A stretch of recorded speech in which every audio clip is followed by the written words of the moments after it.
Quando i subacquei esperti si avventurano per la prima volta nel mondo delle immersioni in grotta, la loro esperienza e fiducia nelle loro capacità possono giocare un brutto scherzo portandoli a commettere errori fatali. Questo è il drammatico resoconto della tragedia di Jacob S. Well avvenuta nel novembre del 1983. Richard Patton e Clark M. Connell erano studenti della Texas State University a San Marcos, negli Stati Uniti. Erano entrambi subacquei abbastanza esperti, intenti a ottenere la certificazione per diventare istruttori di immersione in acque libere. La Texas State offriva un corso avanzato di immersione tenuto da Don Dibble, un istruttore di immersioni con decenni di esperienza, ex subacqueo della Marina e proprietario di un negozio di attrezzature subacquee locale. Don era un subacqueo di salvataggio per la contea di Hayes e conosceva bene i rischi associati alle immersioni subacquee, motivo per cui insegnava con grande attenzione alla sicurezza. Uno dei suoi avvertimenti più cruciali era di stare lontani da Jacob S. Well, un'area incredibilmente bella con acque cristalline che nascondeva un profondo pozzo in un fiume altrimenti poco profondo. Nonostante la sua bellezza, questo luogo aveva già attirato molti subacquei alla morte. La profondità di 7,5 metri del pozzo è ingannevole,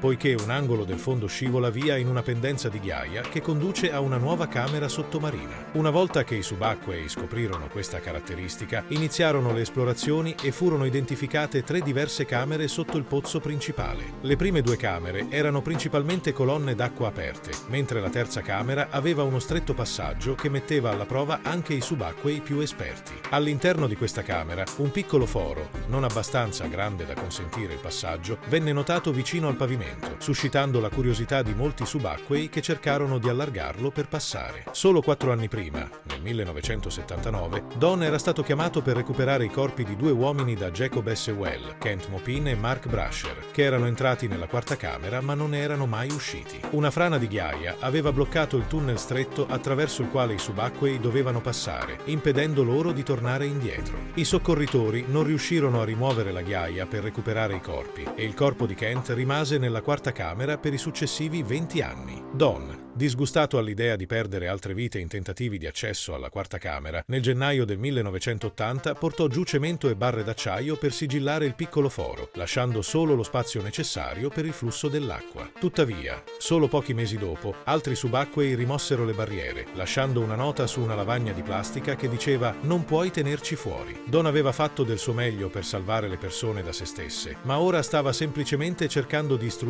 i subacquei a stare lontani del tutto. Purtroppo, gli avvertimenti di Don potrebbero aver suscitato l'interesse di 2 dei suoi attuali studenti, Richard e Clark.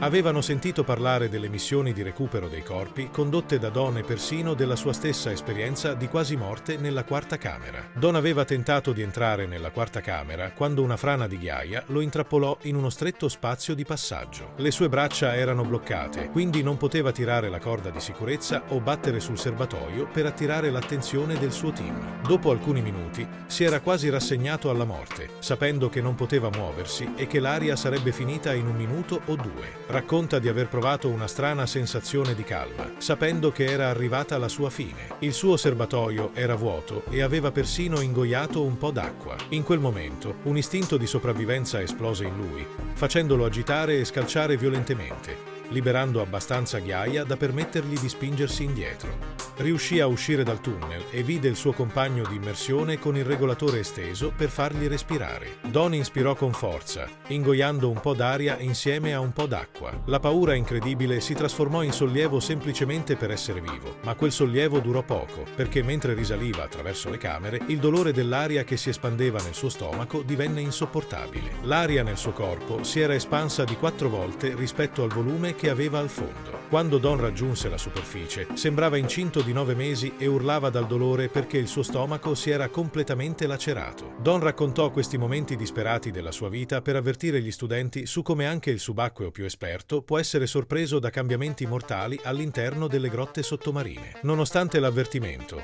Richard e Clark pensarono che esplorare questa grotta proibita sarebbe stata un'avventura emozionante. Il problema di questo viaggio era che questi subacquei esperti non stavano semplicemente facendo immersioni immersioni. Stavano facendo immersioni in grotta, due attività completamente diverse con regole e rischi aggiuntivi. La fiducia nella risoluzione dei problemi che poteva derivare dall'esperienza nelle immersioni potrebbe non aiutare affatto in una situazione di grotta. Non sapevano di dover portare una corda di sicurezza per segnare chiaramente il percorso, né erano esperti nel nuoto a rana per evitare di sollevare sedimenti dalle pareti e dal fondo di una grotta. La differenza più importante è che semplicemente risalire non ti avvicinerà alla sicurezza. I subacquei disorientati in acque aperte possono semplicemente seguire le bolle fino alla superficie, ma i subacquei in grotta non possono farlo. Era la sera prima del giorno del ringraziamento quando Richard e Clark entrarono in Jacob S. Well alle 8:30. Raggiunsero senza problemi il pozzo principale e le prime camere, ma quando tentarono di entrare nella terza camera divenne chiaro che il pericolo stava per iniziare. Una volta che il corpo si era infilato nello stretto passaggio, il rischio era a un livello completamente diverso.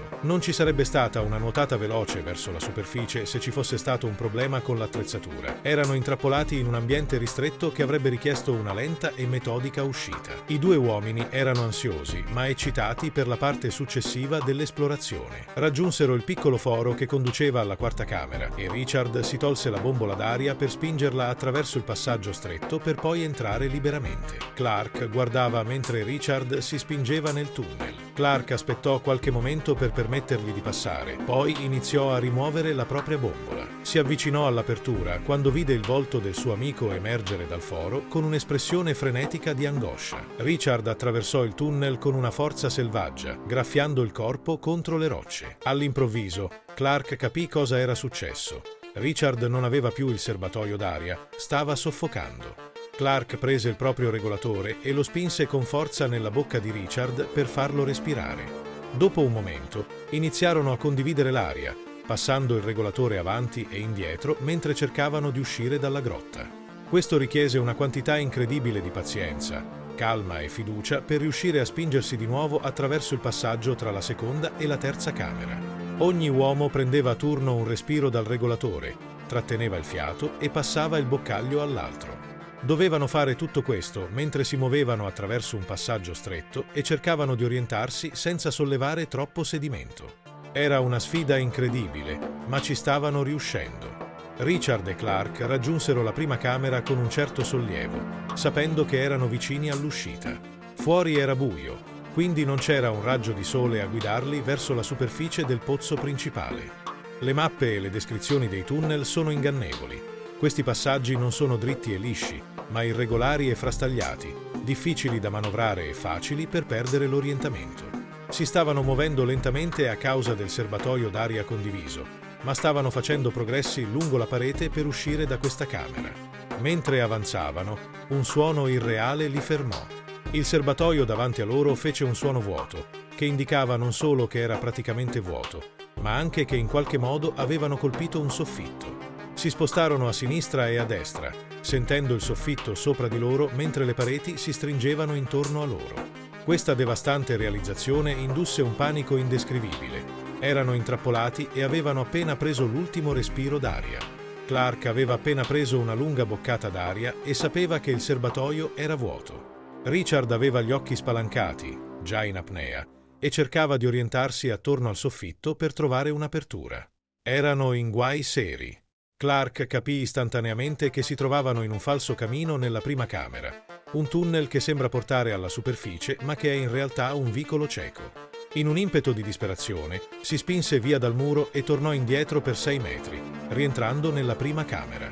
Aveva quasi 7,5 metri di risalita da lì fino al pozzo principale e altri 7,5 metri fino alla superficie.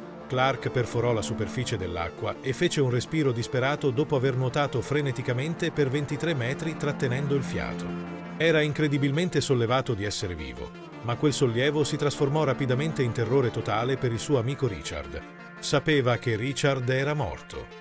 Aspettò qualche momento per vedere se fosse riuscito in qualche modo a risalire, poi chiamò la polizia per richiedere assistenza. Don ricevette la chiamata per il salvataggio dei subacquei e arrivò a Jacob S. Well entro un'ora. Quando arrivò, rimase scioccato nello scoprire che erano 2 dei suoi studenti coinvolti nell'incidente. Erano subacquei esperti, ma le immersioni in grotta erano un'altra cosa. Le camere inferiori erano piene di sedimenti, quindi dovettero aspettare fino al mattino per recuperare il corpo di Richard. Era chiaro che non c'era più via di scampo per lui nel falso camino e Clark descrisse esattamente dove si trovava. Purtroppo, Don aiutò a recuperare il corpo di Richard il giorno successivo. Nonostante i suoi continui avvertimenti e persino la creazione di una barriera fisica alla quarta camera, un'altra vita fu persa a Jacob S. Well. Solo un anno dopo, un altro sommozzatore di nome Wayne Russell morì nella quarta camera durante un'immersione con amici.